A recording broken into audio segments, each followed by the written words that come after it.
Okay, Friday, end of the week. It is May 20th, 7:55 a.m. Eastern Standard Time. This is not financial advice. I'm not a financial advisor, and this is only to be used as entertainment, and so please do your own research.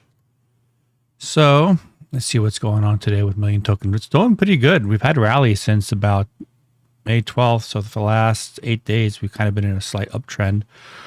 But if you look at all the blockchains, we're kind of at the top end of this descending channel at just below $4 on Ethereum. It's 385, 376 on Polygon, and 370 on Binance Smart Chain or PancakeSwap. So it's kind of funny how things flip-flop. You know, it was $4 not too long ago on PancakeSwap, and the cheap prices were on Ethereum, and now it's like flip-flop. Now the high prices are on Ethereum.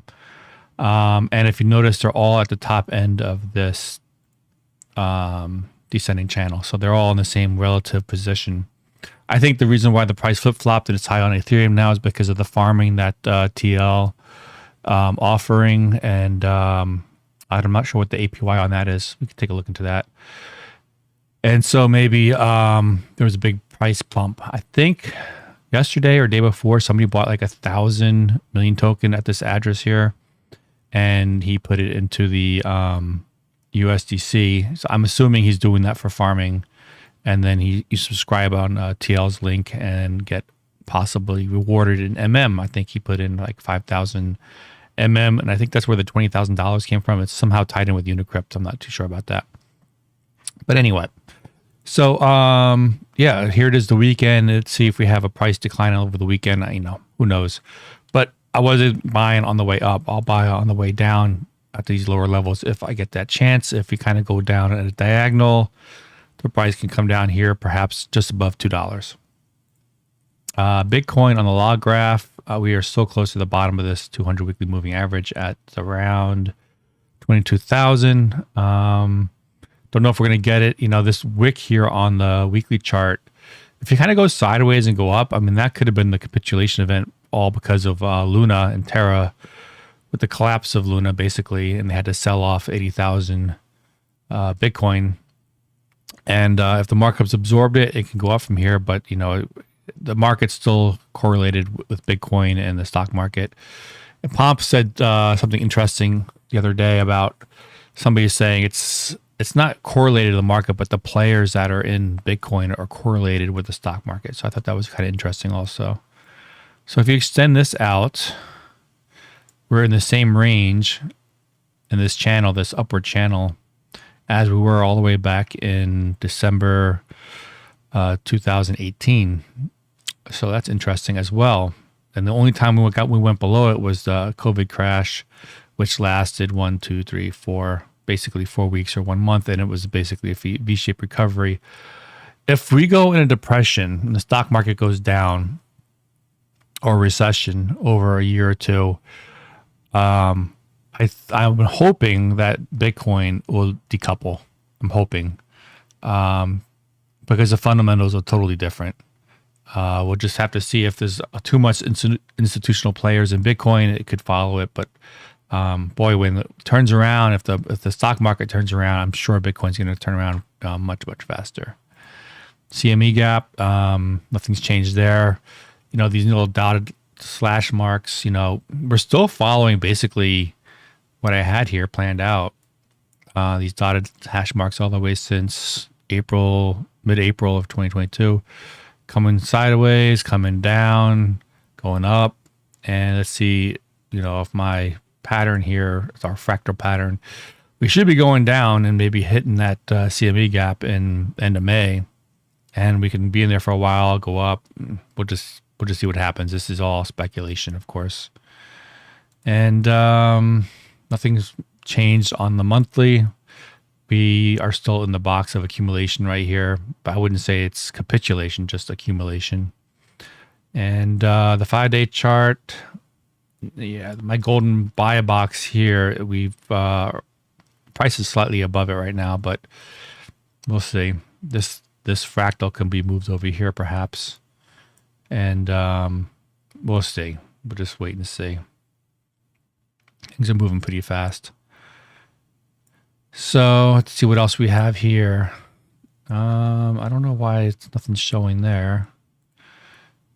So this is the 4-hour chart of Bitcoin. We were in this bear flag, and we kind of dipped down below it and went back, and we're kind of hovering that line. So we could extend the bear flag channel wider, or you could just call it a fake out, or we can come up to this top of the line here because we're still in the 4-hour exponential ribbon. We haven't broke it yet, so that means neutral or bearish because we're still in a downtrend.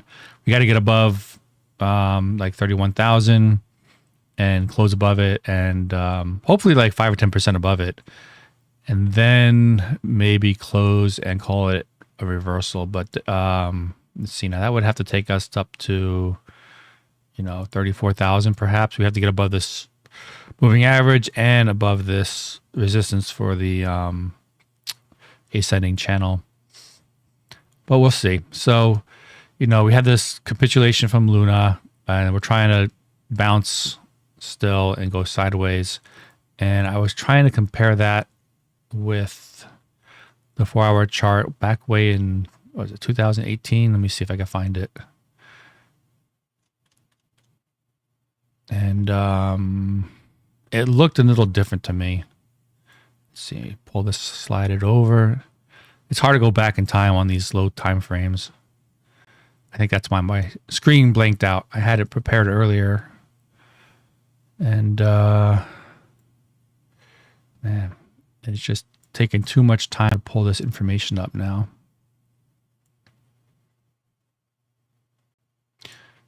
I might have to close this out because I am running out of patience. I think that might be it right there. Right in this area. If I could get there. Fine.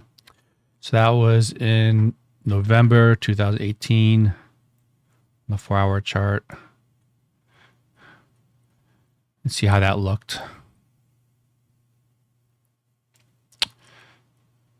It kind of looks more like sideways pattern. But we went down kind of sideways, maybe a little bit up high, a little bit. It looks kind of sideways, down. Yeah, you just never know where the bottom is.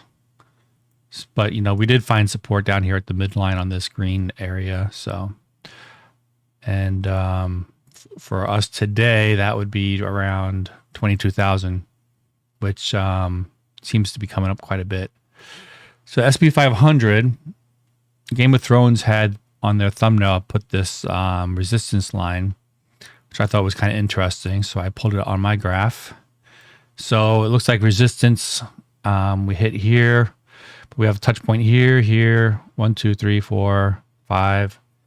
I'm not a fan of diagonal lines, so, but I think probably what had happened is if you put this on the weekly chart, we got rejected at the 100 moving average.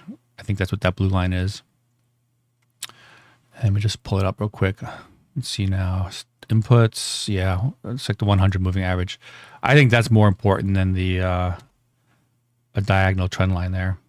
And I think we could still bounce and hit up here, but go back above 4,000 for the SP 500 before we roll over again. If we're in a downtrend depression or recession.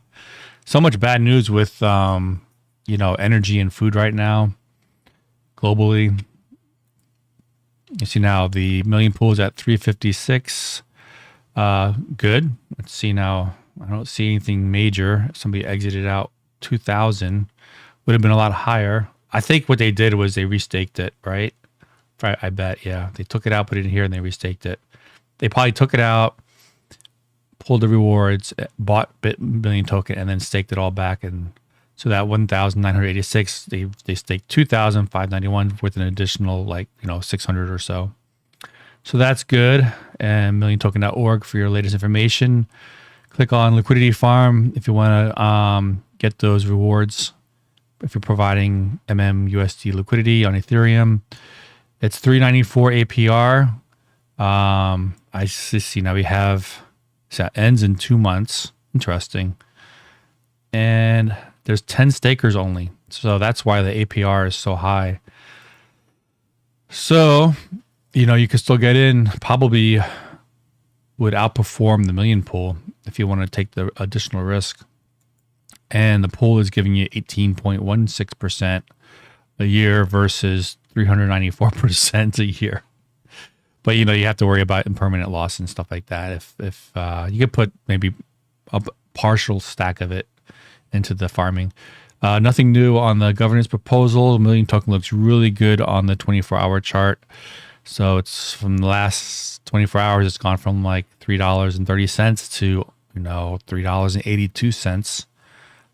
We'll just see if it doesn't roll over here over the weekend, and it might take more than just a weekend for it to come down. If we come down, let's see. Now, last time we were up here, it was May 2nd, and we didn't come down to the bottom until 9 days later on May 11th. So 9 days from now, 29th, that would be way over here somewhere. Be a slow grind. You have to be real patient, especially if you want to buy a million token at these low prices and farm. Or you could just take your current million position and, farm that. Gas is really low right now, 19, 18 Gwei or whatever it is. What's on my Twitter page real quick here? Elon Musk's been tweeting a lot and about ESG and other stuff. And good information there and entertainment as well. So what else we have here? US dollar going parabolic. And I think I covered everything else in my last video. So we had 8 stakers last time on May 18th, 2 days ago. Now we got 10 stakers in the farming. So that's good. And there's only 7 subscribed. So make sure you subscribe. Where is that? So we have subscribe to earn. I'm not sure. It's 10 stakers. You might have to connect and subscribe to see how many people subscribe. I'm not too sure about that. But that is it for the million token news.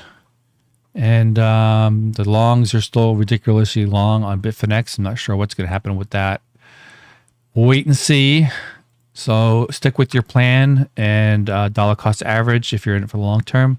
If you like this content, give me a like, subscribe, and comment down below, and please share. Thanks.